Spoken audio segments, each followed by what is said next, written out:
मला लक्ष केलं म्हणून महाराष्ट्रानं त्यांना लक्ष केलं. त्याच्यामुळे त्यांची वाताहत झाली.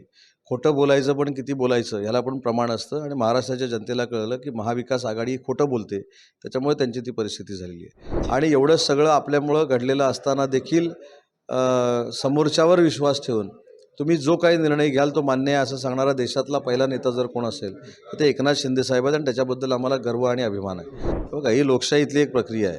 प्रत्येक पक्षाच्या कार्यकर्त्याला त्या पक्षाचा नेता मोठा व्हावं, त्या पक्षाच्या नेत्याला मोठं पद मिळावं ही स्वाभाविक भावना असते. आमची देखील तीच भावना आहे.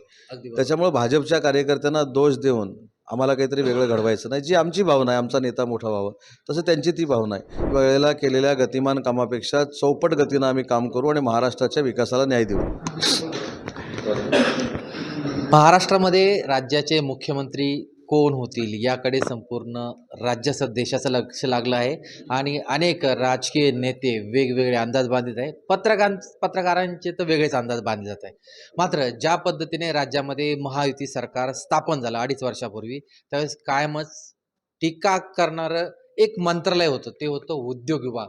कारण की विरोधकांना दुसरा चान्स नव्हता. ते फक्त म्हणजे उद्योगधंदे बाहेर जात आहे आणि त्यावरनं कायमच उदय सामंत हे जे राज्याचे उद्योगमंत्री ते कायम टार्गेटवर राहिले आणि ते आपल्यासोबत आहे. सर, महायुती सरकार आता स्थापन होईल, राज्याला नवीन मुख्यमंत्री पण मिळतील. मात्र ज्या पद्धतीने महाविकास आघाडी सरकारने लक्ष केलं होतं तुमच्या मंत्रालयात, स्पेशली तुम्हाला, आता मुख्यमंत्री पदावरनं टार्गेट केलं जात आहे.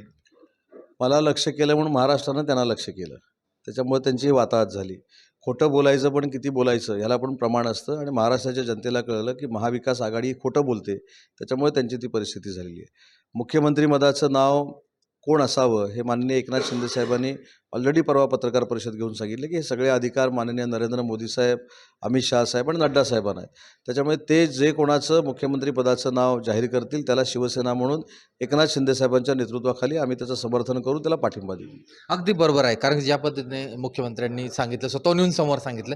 मात्र जी लाडकी बहीण आणि लाडके जे भाऊ आहे त्यांच्या मनातले खरे मुख्यमंत्री एकनाथ शिंदे सध्या आहेत, तरी अजून पण आहे. त्यामुळे त्याच्याकडे तुम्ही कसं बघता? ही वस्तुस्थिती आहे. परंतु आलेले आमदारांचे नंबर आणि साहेबांनी घेतलेली भूमिका, मनाचा मोठेपणा दाखवून हे राजकीय परिपक्वतेचं एक उदाहरण आहे. आणि एवढं सगळं आपल्यामुळं घडलेलं असताना देखील समोरच्यावर विश्वास ठेवून तुम्ही जो काही निर्णय घ्याल तो मान्य आहे असं सांगणारा देशातला पहिला नेता जर कोण असेल तर ते एकनाथ शिंदे साहेब आहेत आणि त्याच्याबद्दल आम्हाला गर्व आणि अभिमान आहे. त्याच्यामुळं मला असं वाटतं की एकनाथ शिंदे साहेबांनी घेतलेला जो निर्णय आहे त्याचं समर्थन आम्ही 60 ते 61 आमदार जे आहोत त्यांचे ते आम्ही घेऊ, आमची शिवसेना घेईल. अ, कोणत्याही प्रकारचा वाद हा महायुतीमध्ये नाही आहे. कोणत्याही प्रकारचा वाद हा महायुतीमध्ये नाही आणि होणार देखील नाही. साधारणतः मंत्रिमंडळ विस्तारचा विचार केला किंवा कोणती खाती कोणाला दिली जाऊ शकते, महसूल खाते असो किंवा अर्थमंत्री असो, उपमुख्यमंत्री असो, मुख्यमंत्रीपद असो.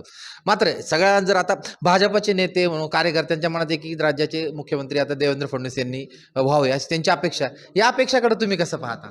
बघा, ही लोकशाहीतली एक प्रक्रिया आहे. प्रत्येक पक्षाच्या कार्यकर्त्याला त्या पक्षाचा नेता मोठा व्हावं, त्या पक्षाच्या नेत्याला मोठं पद मिळावं ही स्वाभाविक भावना असते. आमची देखील तीच भावना आहे. अगदी बरोबर. त्याच्यामुळे भाजपच्या कार्यकर्त्यांना दोष देऊन आम्हाला काहीतरी वेगळं घडवायचं नाही. जी आमची भावना आहे, आमचा नेता मोठा व्हावा, तसं त्यांची ती भावना आहे. परंतु हे मी जसं सांगितलं की 3 नेते जे केंद्रात काम करतात, केंद्रीय नेतृत्व आहे, ते त्याच्याबद्दल निर्णय घेतील आणि तो जो काही निर्णय घेतील तो आम्हाला मान्य राहील. महायुती सरकार गतिमान सरकार म्हणून नावारूपाला आलं. 2.5 वर्षामध्ये वेगवान कामं सरकारने निर्णय घेतले, कामं केली, जनतेच्या मनात त्यांनी स्थान निर्माण केलं. पुढच्या काळामध्ये हे सरकार जेव्हा जनतेसमोर जाईल तेव्हा काय रणनीती असू शकते? एक तुम्ही मंत्री असालच मागच्या मंत्रिमंडळामध्ये. वेळेला केलेल्या गतिमान कामापेक्षा चौपट गतीनं आम्ही काम करू आणि महाराष्ट्राच्या विकासाला न्याय देऊ. धन्यवाद. धन्यवाद. हे होते उदय सामंत यांनी लिट्सअपसोबत मनमोकळ्या गप्पा मांडल्या आणि महायुतीत मुख्यमंत्री पदावरनं कोणत्याही प्रकारचा वाद नसल्याचं त्यांनी स्पष्ट केलंय. प्रशांत गोडसे, लेट्सअप मराठी, मुंबई.